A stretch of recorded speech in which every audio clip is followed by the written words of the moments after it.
मित्रांनो, जोपर्यंत प्रत्येक जिल्ह्याची पैशेवारी म्हणजेच आणेवारी ही जाहीर होत नाही तोपर्यंत पीक विमा वाटपाचा मार्ग हा मोकळा होणार नाही.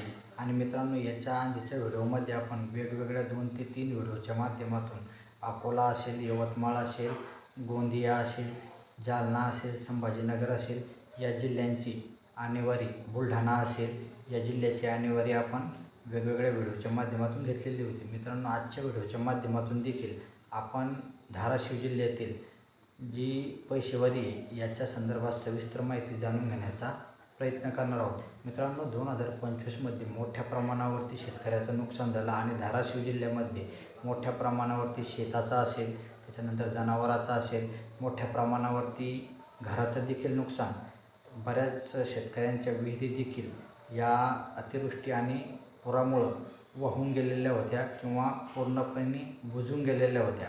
अशा अवस्थेमध्ये हा धाराशिव जिल्हा याच्यामध्ये खूप मोठ्या प्रमाणावरती नुकसान झालेलं होतं. मित्रांनो, याच्यामध्ये जी मंडळामध्ये पीक विमा हा सगळ्यांना हेक्टरी सारखा वाटप केला जाईल आणि तालुक्यामध्ये मात्र बरेचसे मंडळं असतात.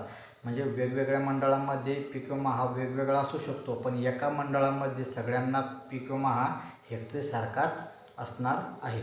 आणि त्याच्यातच शेतकऱ्यांना पीक विमा मिळण्यासाठी जी पैशाची आणेवारी आहे, ही पैशाची आणेवारी 50 पैशापेक्षा कमी येणं हे गरजेचं होतं आणि त्याच पद्धतीची आणेवारी आता समोर येताना दिसत आहे आणि त्याच्या माध्यमातून शेतकऱ्यांना पीक विमा देखील मिळण्याचा मार्ग मोकळा होणार आहे. मित्रांनो, त्याच्यामध्ये आपण कोणकोणते तालुक्यामध्ये ते आपण सविस्तर बघू. याच्यामध्ये मित्रांनो, धाराशिव तालुक्याची जी आणेवारी ही 43 पैसे, त्याच्यानंतर तुळजापूर 44 पैसे, त्याच्यानंतर उमरगा 47.76 पैसे, त्याच्यानंतर लोहारा 48 पैसे, त्याच्यानंतर भूम परांडा 47 पैसे, त्याच्यानंतर कळंब 46 पैसे, त्याच्यानंतर वाशी 46 पैसे.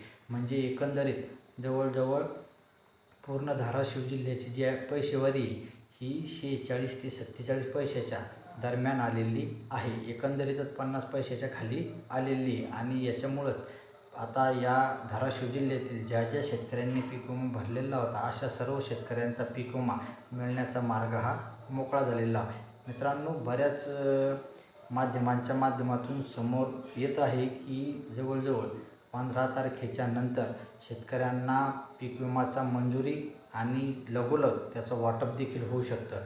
कारण जे केंद्रीय कृषी मंत्री आहेत यांनी याच्यामध्ये मोठा पुढाकार घेतलेला आहे. फक्त आणि फक्त राज्य सरकारचा पुढाकार मात्र त्याच्यामध्ये कमी पडतो आहे असं सध्या तरी वाटतं आहे. कारण राज्य सरकार हे महानगरपालिकेच्या निवडणुका असतील, त्याच्यानंतर लागणाऱ्या जिल्हा परिषद पंचायत समितीच्या निवडणुका असतील याच्यामध्ये गुंतलेलं आहे आणि राज्य सरकारचा जेवढा पाहिजे तेवढा हस्तक्षेप याच्यामध्ये होताना दिसत नाही आहे. आणि त्याच्यामुळं कदाचित हा पीक विमा म्हणजे वेळेवर मिळतो की नाही हे मात्र बघावं लागणार आहे.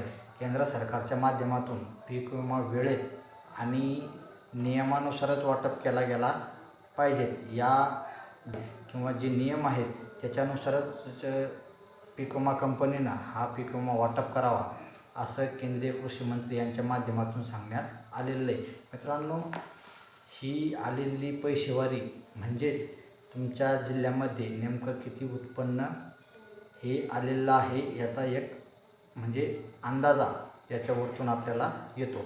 तर मित्रांनो, नक्कीच धाराशिव जिल्ह्यातील देखील शेतकऱ्यांना हा पीक विमा मिळणार आहे. ज्या शेतकऱ्यांनी पीक विमा भरला आहे अशा सर्व शेतकऱ्यांना कमी जास्त प्रमाणामध्ये हा पीक विमा वाटप केला जाणार आहे. तर मित्रांनो, ही होती एक छोटीशी अपडेट. चला भेटूया अशाच नवीन माहितीसह पुढील व्हिडिओमध्ये. तोपर्यंत धन्यवाद.